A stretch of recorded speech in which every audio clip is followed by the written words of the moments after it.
I'm Dr. Jill Johnson. I've spent my entire career in education. I started in the classroom, then trained teachers, and most recently served as a high school administrator. Now I help highlight the stories, struggles, and successes in educating the next generation of content creators. Welcome to CGTV. But today I get to talk to you a little bit about some of what we talk about with Class Intercom, which is creating content. But some of our content comes from unexpected places. So I want you to, just for a quick moment, I want you to tell someone around you something that was unexpected today.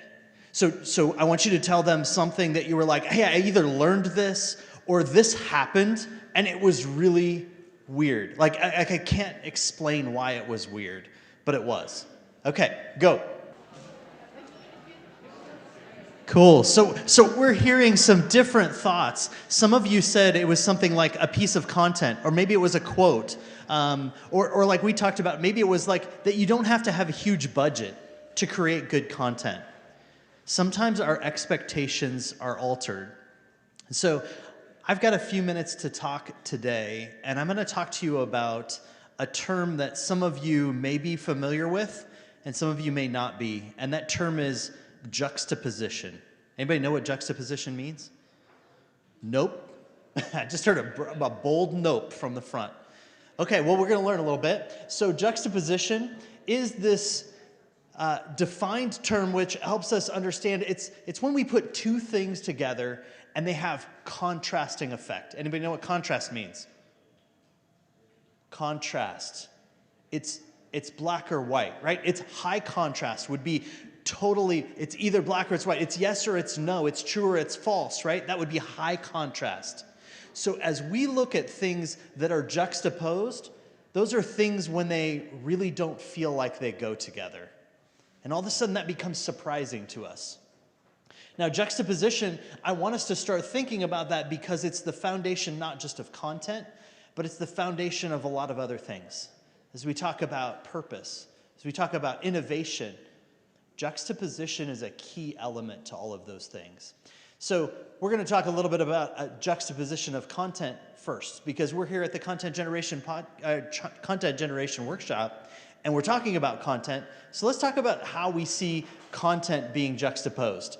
So sometimes we see words that don't really fit together. Teen and wolf don't really fit together, right?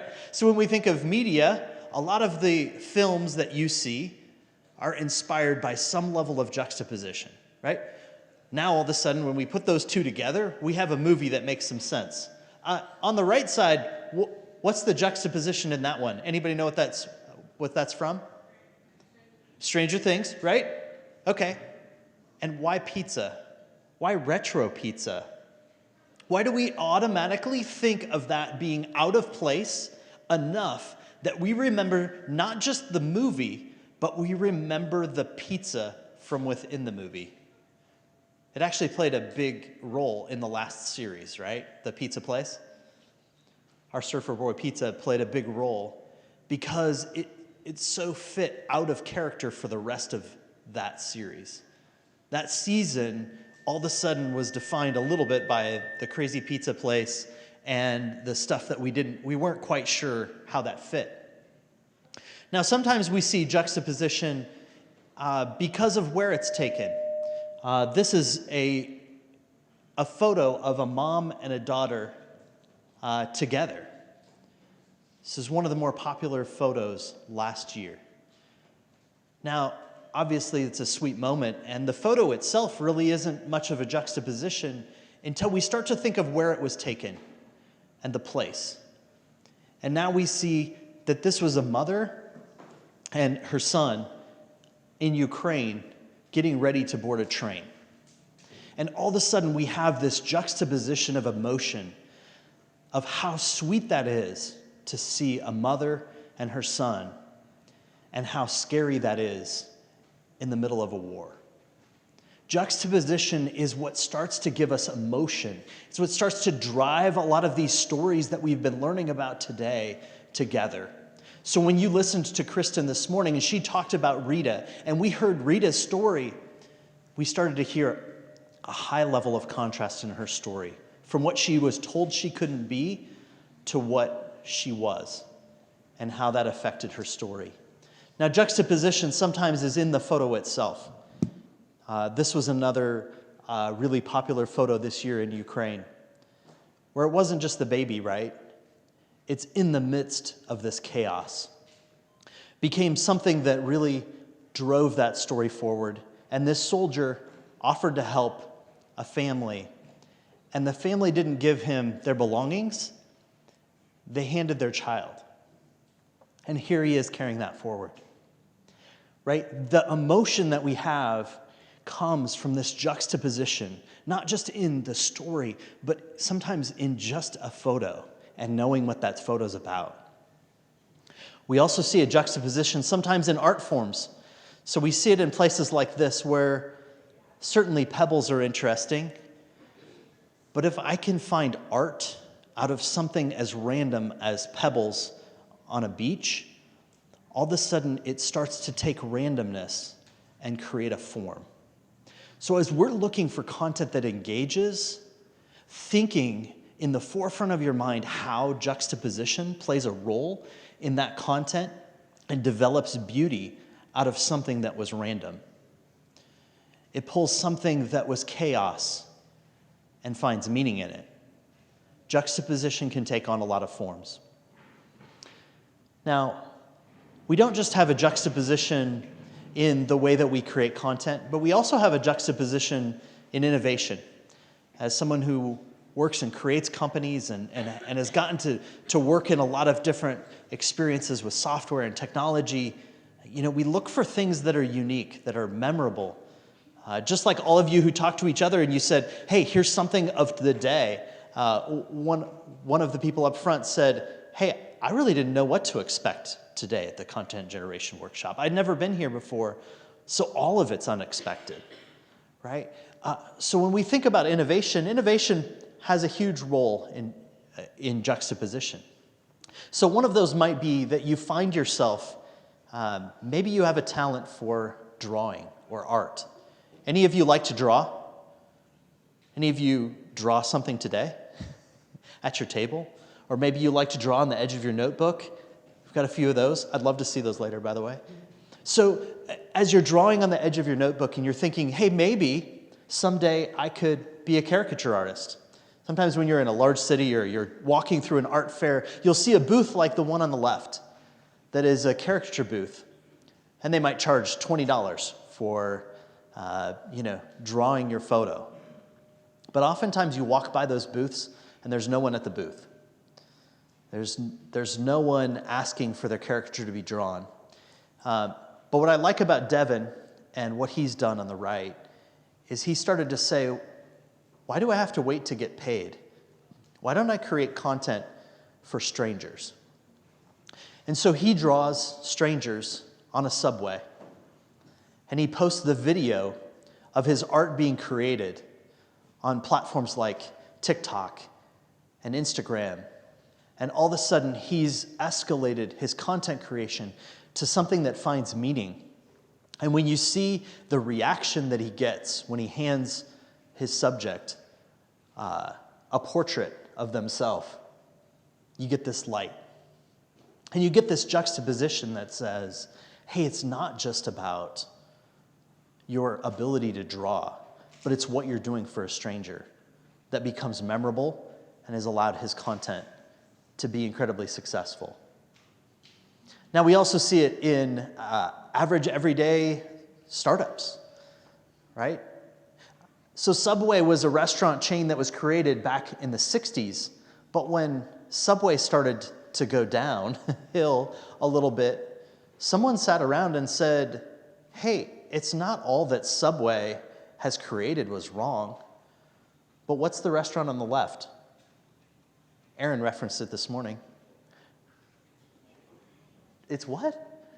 Chipotle, right? We all know that instantly, and if I just showed you a picture of a burrito in tinfoil, you would probably know what that brand was.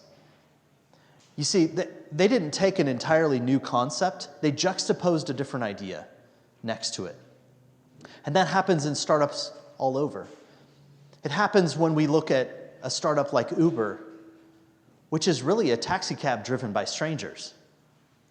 Innovation has its roots in juxtaposition. It's when we provide something that's unexpected, when we guide people to see that there's a new way of thinking about things, we find two ideas that are juxtaposed.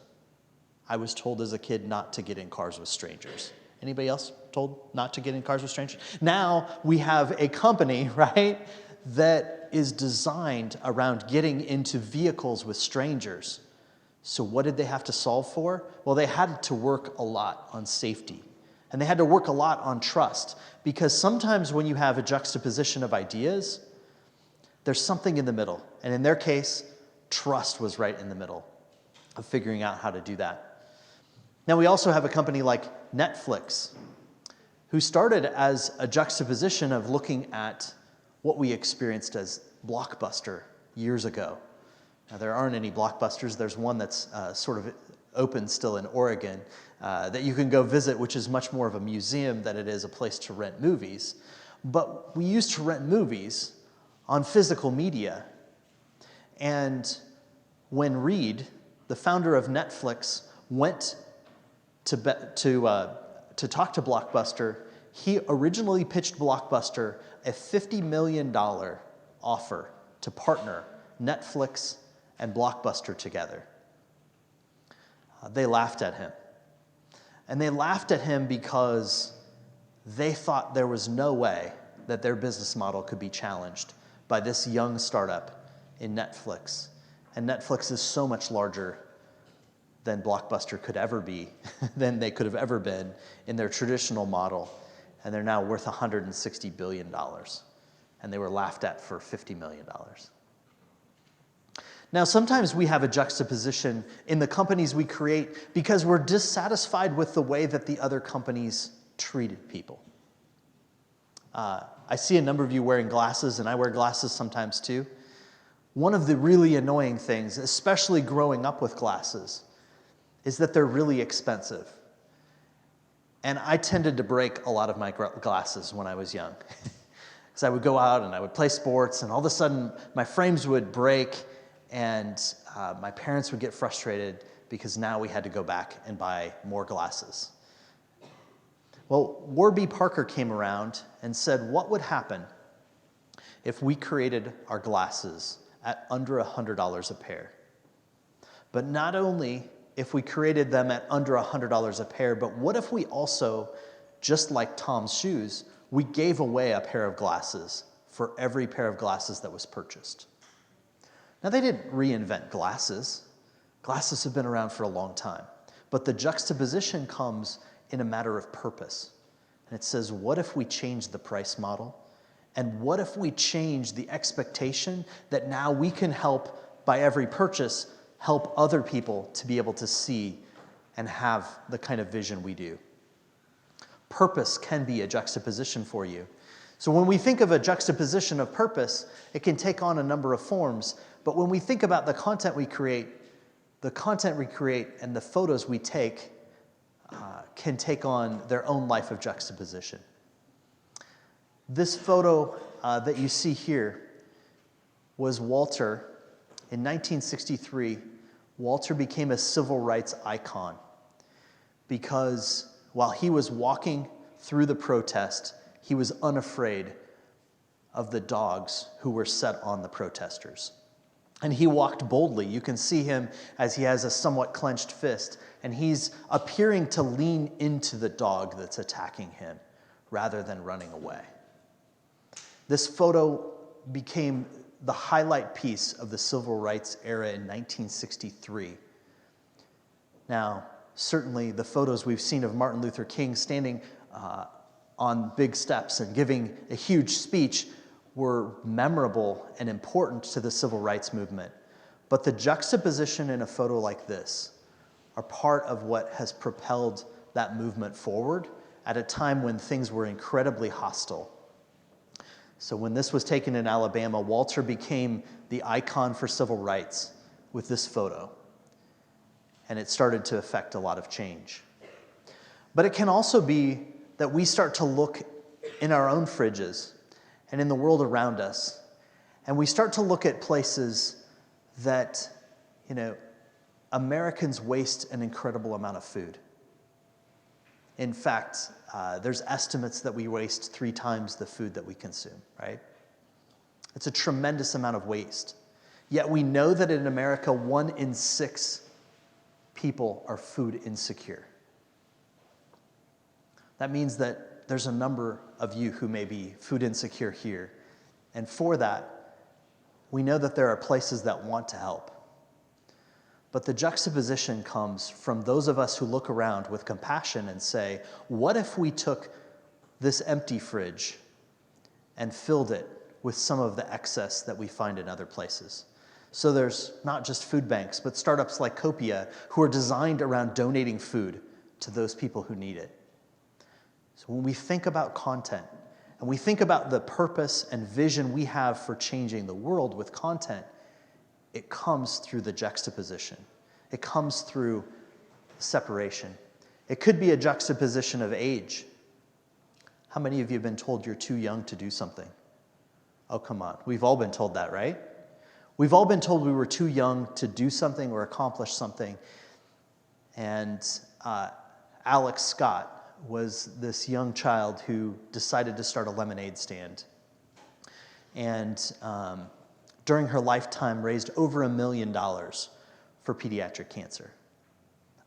That legacy lives on to a nonprofit that raises $18 million or more a year.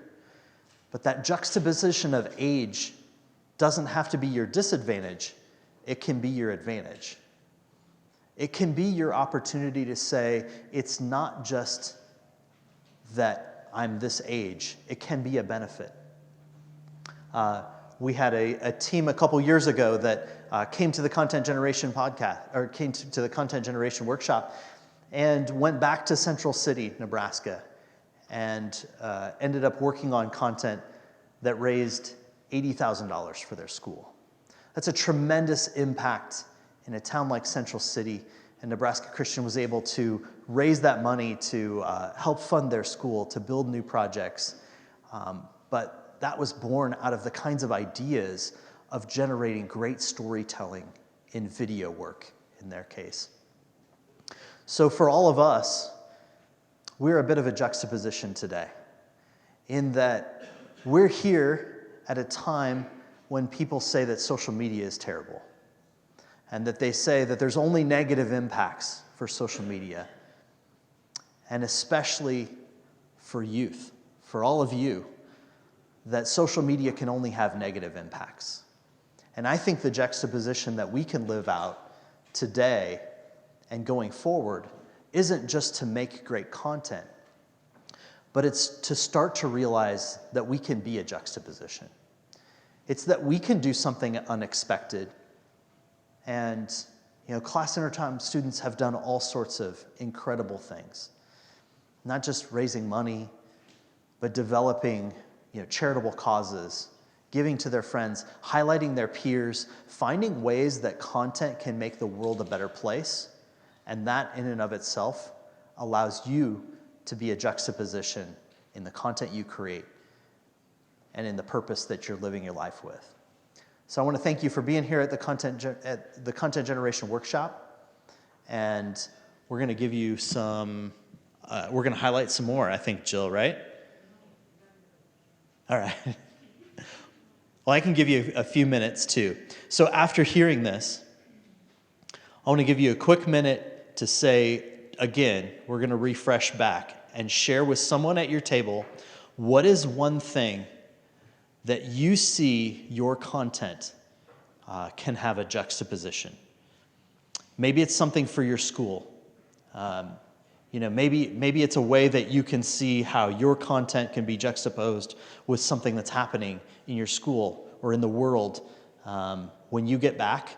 So share with another team member one idea that you have that you can use juxtaposition for.